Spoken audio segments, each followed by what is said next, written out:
말씀을 이루시는 하나님이라는 제목으로 함께 은혜를 나누겠습니다. 지난주에는 우리가 동방박사에 대한 말씀을 살펴봤습니다. 동방박사들이 아기 예수께 경배하고 이제 고국으로 돌아갔거든요.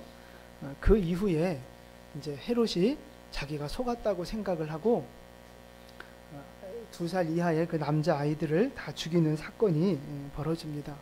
그래서 오늘 말씀을 보면 그 천사가 나타나서 요셉에게 애굽으로 피하라고 이제 지시를 합니다. 그래서 이제 애굽으로 내려가게 되는데요. 여기서 여러분 질문을 하나 드리면, 왜 요셉은 애굽 땅으로 도망을 갔을까 하는 것입니다. 왜 애굽 땅으로 갔죠? 천사가 가라 그랬으니까 갔죠. 이제 그거 말고 하나님이 유대 땅 안에서도 얼마든지 보호하실 수 있었잖아요. 숨기실 수 있었잖아요. 근데 왜 애굽으로? 애굽은 죄를 상징하고 고난을 상징하고 세상을 상징하는 그런 나라인데 왜 굳이 애굽으로 피하라고 하셨을까 하는 것입니다. 왜 그랬을까요? 그 대답이 15절 말씀에 있습니다. 우리 15절을 같이 봉독합니다. 헤롯이 죽기까지 거기 있었으니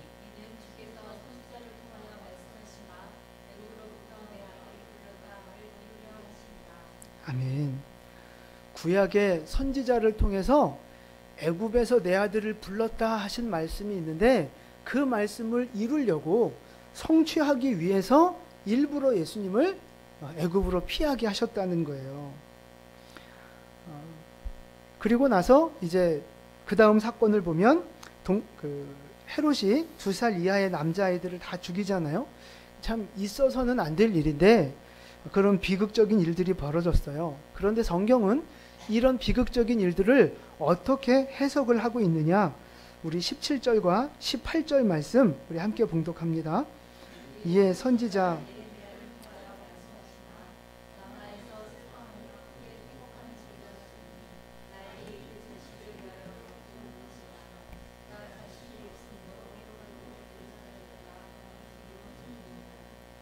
아멘. 그러니까 자식을 잃고 고통당하는 어머니의 애통이 그 구약 성경에 예언되어져 있었는데 그것이 이루어졌다는 거예요. 나중에 이 예수님이 어디 가서 사시죠? 갈릴리 나사렛에 가서 사시잖아요. 근데 그 말씀도 마찬가지. 우리 23절 말씀 볼까요? 23절 같이 읽습니다.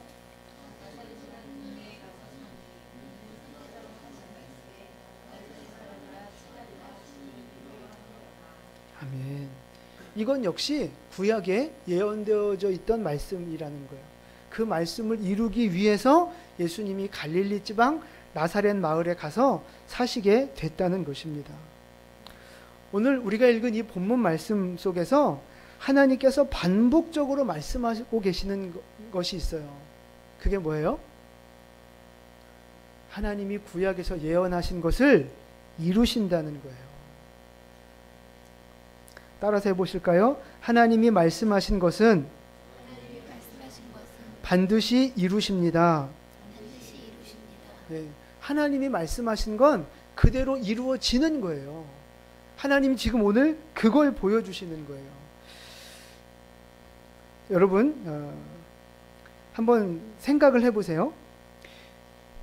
요셉과 마리아가 있기 전에 누가 있었어요? 부모님이 있었을 거 아니에요.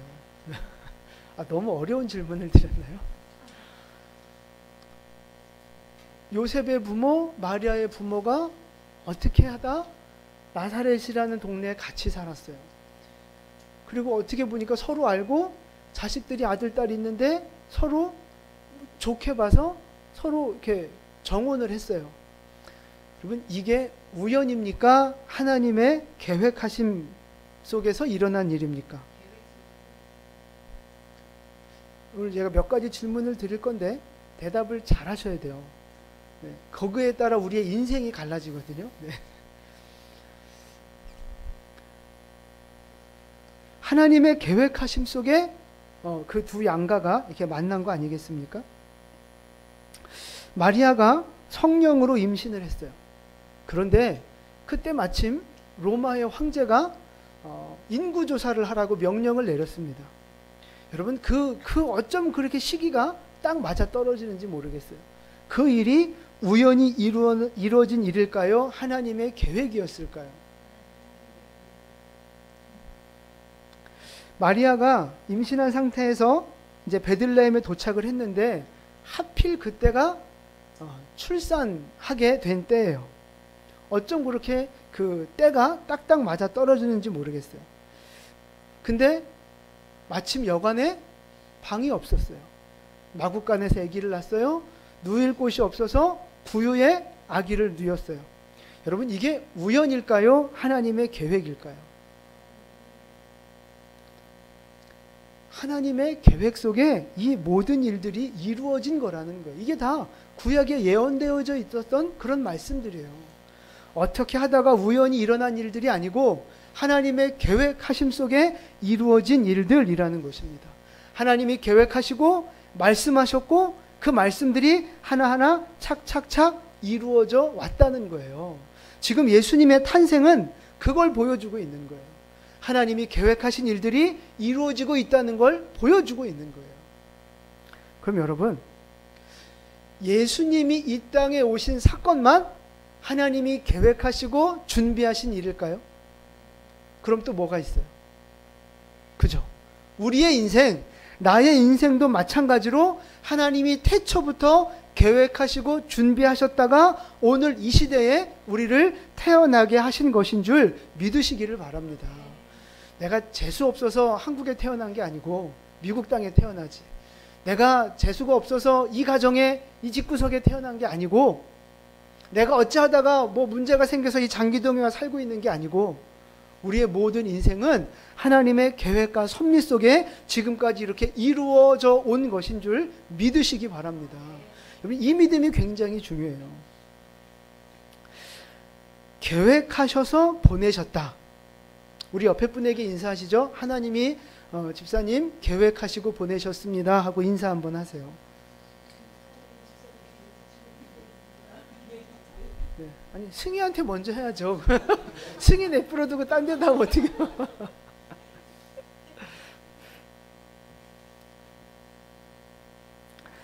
근데 계획하셔서 보내셨다는 말은 무슨 뜻이에요? 거기 뭔가 숨겨져 있는 의미가 있어요. 무슨 뜻이 숨겨져 있을까요? 목적이 있다는 거예요. 뭔가 계획했다는 건 목적이 있고 의도가 있고 이유가 있다는 거예요. 자, 예수님을 계획해서 보내셨어요. 무슨 목적으로 보내셨습니까? 그렇죠. 구원을 위해서 보내신 거예요. 그게 목적이에요. 그러면 나도 하나님이 계획하셔서 이 땅에 보내셨다면 나를 향한 계획이 있다는 것 아니겠습니까? 나를 향한 하나님의 뭔가 나를 통해 이루고자 하시는 하나님의 목적이 있다는 말이에요. 여러분이 믿음을 가지시기 바랍니다. 그걸 찾아가야 되는데 그럼 하나님이 나를 향해 무엇을 목적하시고 계획하셨을까요?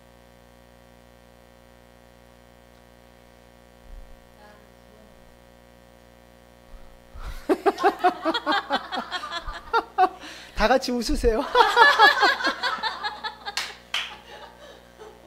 네. 물론 그것도 맞죠. 네, 그러니까 하나님이 나를 이 땅에 보내신 목적, 그러니까 여러 가지로 말할 수 있는데 큰 그림에서 두 가지를 요약을 할 수가 있어요. 하나님이 나를 보내신 목적, 그게 뭐냐면 예수 닮아가게 하는 거예요. 첫 번째 목적이 예수 닮아가게 하는 거. 예수님과 같은 인격, 예수님과 같은 기준, 예수님과 같은 마음으로 이 땅을 살아가게 하시는 거예요. 성숙한 믿음과 인격을 키워가는 것이 하나님의 첫 번째 목적이에요. 목표예요. 그 다음에 두 번째 목표는 뭐냐면 그 예수님 닮은 믿음과 성품을 가지고 예수님처럼 구원의 사명자로 살아가게 하시는 거죠. 다른 영혼을 구원하게 하시는 그 사명자로 살아가게 하시는 거. 그 두 가지 목적을 갖고 우리를 이 땅에 보내셨다는 거예요. 그러니까 우리가 인생을 살다 보면 힘들고 어려운 일도 있고 기쁘고 좋은 일도 있고 여러 가지를 겪어요. 근데 우리가 그 일들을 겪을 때 뭐 재수가 없어서 그랬고 뭐 이건 운이 좋아서 그랬고 뭐 원래 난 타고난 팔자가 그래 뭐 그렇게 뭐 말할 수도 있고 뭐 생각은 자유니까 마음대로 그렇게 생각할 수는 있어요. 근데 분명한 건 뭐냐면 하나님의 나라에 우연은 없다는 것입니다. 하나님의 나라, 하나님의 일하시는 그 역사 속에 우연히 일어나는 일은 없다는 거예요. 나에게 일어나는 모든 일들, 그것이 좋은 일이든 힘든 일이든 그 모든 일들은 나의 성장과 구원의 어떤 사명자로 나를 키워가기 위해서 내게 허락하시는 일들이라는 거예요. 좋은 일이든 나쁜 일이든 거기에는 한 가지 목적밖에 없다는 거예요. 예수 닮아가게 하는 것, 구원의 사명자로 살아가게 하는 것. 그 큰 그림을 우리가 볼 수 있어야 한다는 거예요. 그래서 우리 인생을 그 믿음의 눈으로 해석하는 것이 굉장히 중요합니다, 여러분. 여러분, 꿈이 중요합니까? 해몽이 중요합니까?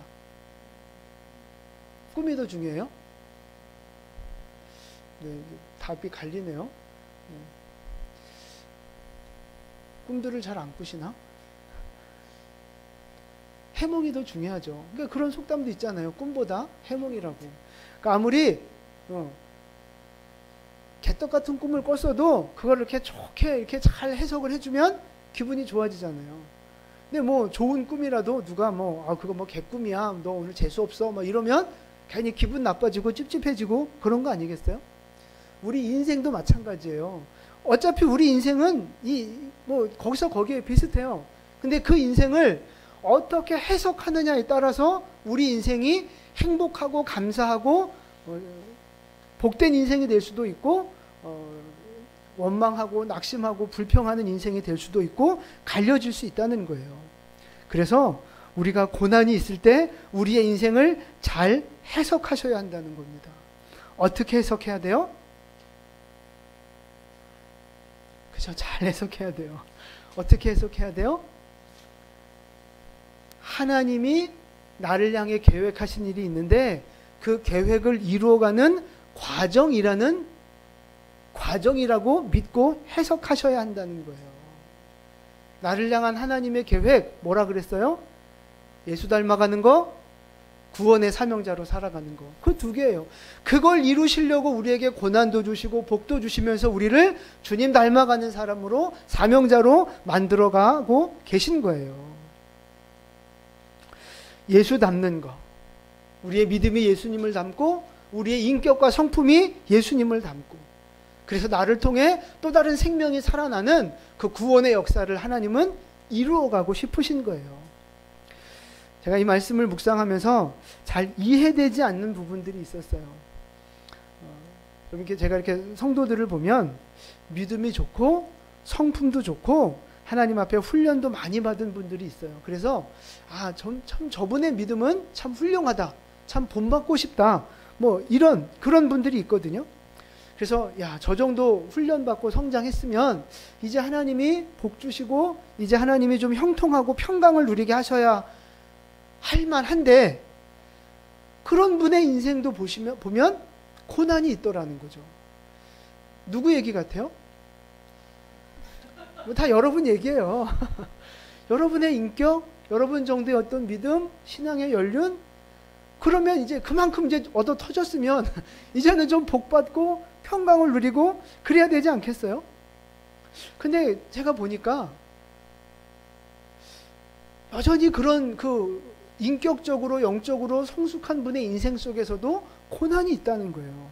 그게 잘 이해가 안 되고 해석이 안 됐어요. 왜 그럴까?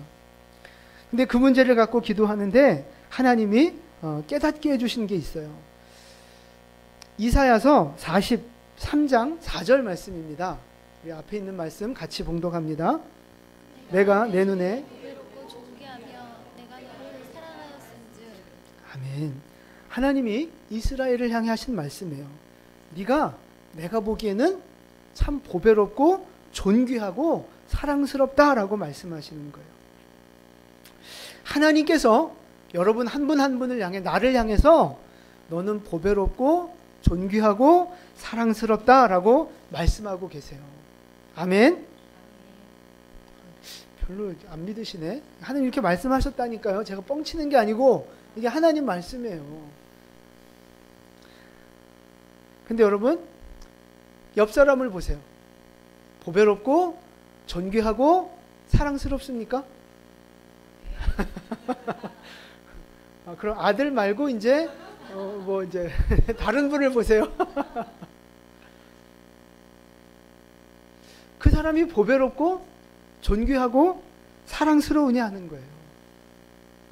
못생겼고 성질도 더럽고 단점도 많고 허물도 많고.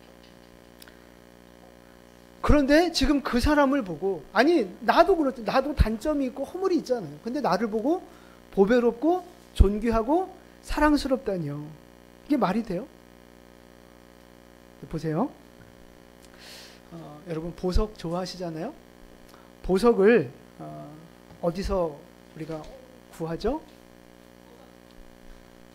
아, 그렇군요. 나는 그걸 몰랐지. 보석은 이제 광산에 가서 우리가 이제 캐잖아요. 근데 광산에서 우리가 보석을 캐낼 때 삽질 딱 하면 거기서 바로 루비가 나오고 이렇게 딱 아름다운 빛나는 다이아몬드가 나오고 그래요? 아니죠? 뭐가 나와요? 그죠? 원석이라는 게 나오는 거예요. 많은 돌멩이, 불순물들이 그 섞여서 있는 그 원석을 찾는 거예요. 근데 예를 들어 이제 금으로 따지자면 돌멩이를 이제 그 원석을 예를 들어 한 1톤을 채취를 하면 그 1톤 안에 금이 얼만큼이나 들어있는 줄 아십니까? 한 돈? 한 돈이 얼마, 몇 그램이나 돼요? 한 돈이 3잘 모르겠어요. 네. 하여튼 원석 1톤을 캐내면 그 안에 금이 얼만큼 있느냐 하면 3g이 들어야 돼요. 3g. 그러니까 물방울 3방울 정도. 3g. 3g 이상만 되면 아, 이거는 가치가 있다고 생각해서 이제 그거를 가공을 하고 막 이렇게 하는 거예요. 여러분, 이 원석의 가격이 비쌀까요? 가공한 금덩어리가 가격이 비쌀까요? 그죠? 당연한 거죠. 원석은 별로 가치가 없어요. 그 누가 쳐주지도 않아요. 그런데 광부들은, 그 세공업자들은 그 원석을 보면 그게 어떻게 보여요? 보배롭고 존귀하고 사랑스럽게 보이는 거예요. 왜요? 그 안에 금이 있는 걸 보고 있는 거죠.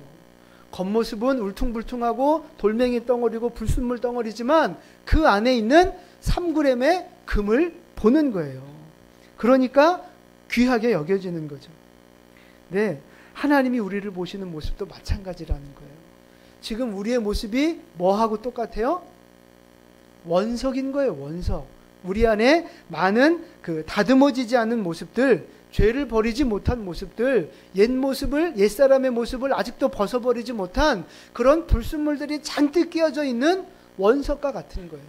이걸 그냥 있는 이 모습 이대로 보면 모가치하고 볼품없고 쓸데없는 것처럼 보이는 거죠.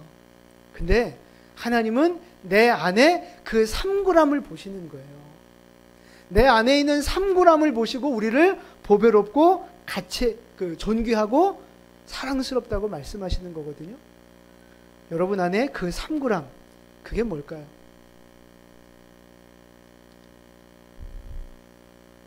여러 가지가 있겠지만 가장 중요한 건 나의 존재 가치예요. 내가 하나님의 형상대로 지음을 받은 하나님의 자녀라고 하는 사실, 그것이 우리 안에 있는 그 존재 가치 3g이라는 거예요.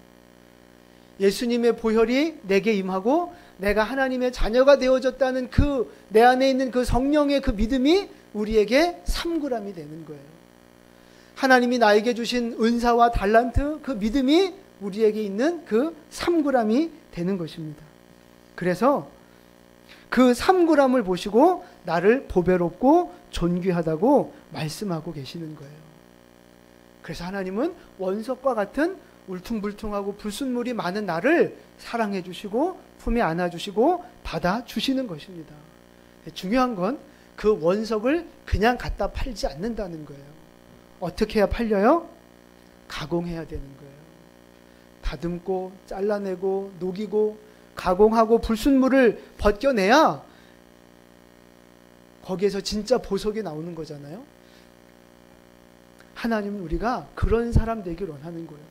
원석 같은 우리를 받아들이시지만 원석의 모습으로 그냥 혈기 부리고 옛사람의 모습으로 그냥 살아가기를 원치 않으신다는 거예요. 우리를 더 가치 있는 보석으로 만들고 우리를 더 빛나는 보석으로 만드시기 위해서 다듬으시는 거예요.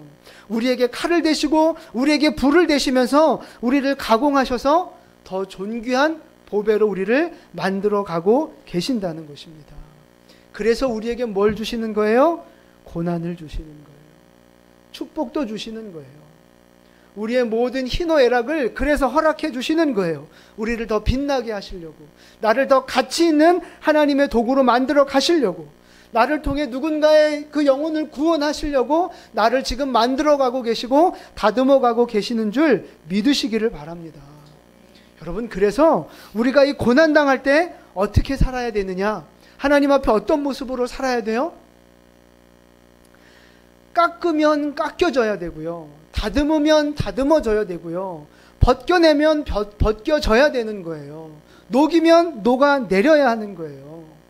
하나님이 깎으시는데, 하나님이 벗겨내시는데 나 깎여지기 싫다고, 나 벗겨내기 싫다고 하나님 앞에서 버티고 저항하면 보석이 될 수 없는 거예요. 귀하게 쓰임받을 수 없는 거예요. 버틸수록 나만 힘든 거예요. 나만. 100도로 해서 안 녹으면 하나님 어떻게 하시겠어요? 200도로 높이시지 않겠어요? 200도 해도 버팅기면 어떻게 하시겠어요? 300도로 높이시지 않겠어요? 몇 도까지 가시려고 그래요? 얼만큼 망치로 쪼아대야 나를 포기하고 저항하지 않고 순종하시겠느냐 하는 거예요.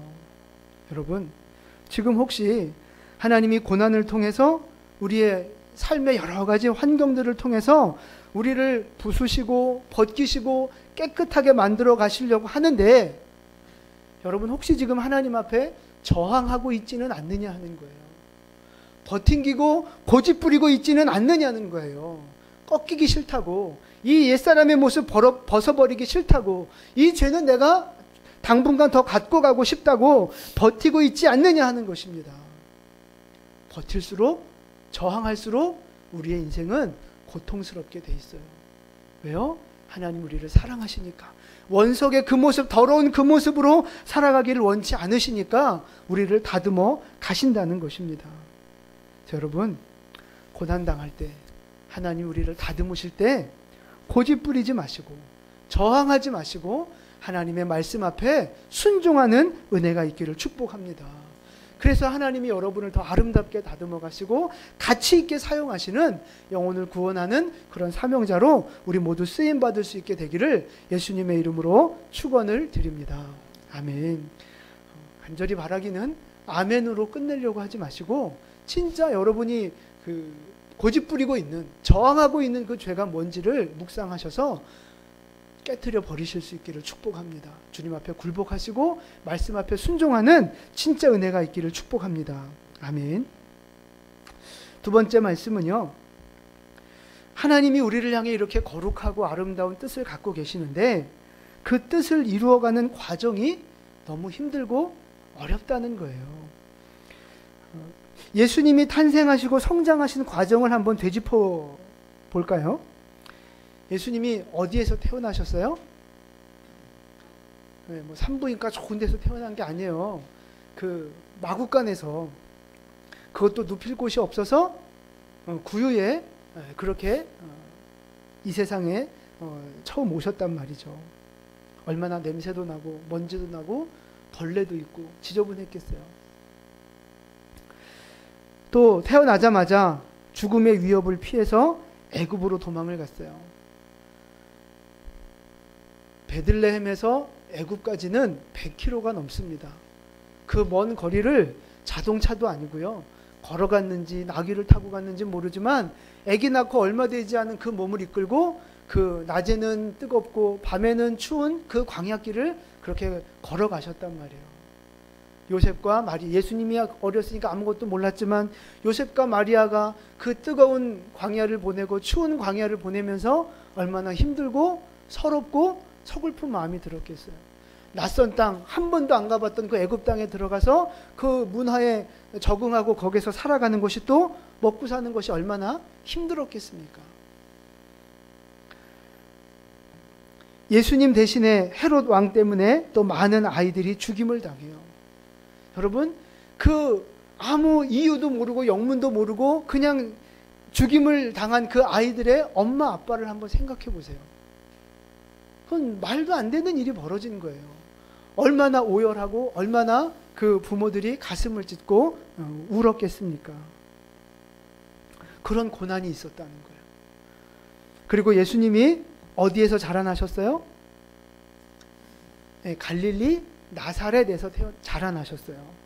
나사렛은요, 이방 땅으로 취급받을 만큼 유대인들이 무시하는 땅입니다. 가난한 땅이고 멸시받는 땅이고 거룩하지 못한 환경이 아주 열악한 곳이 바로 이 갈릴리 지방이에요. 근데 거기서 자라나셨어요.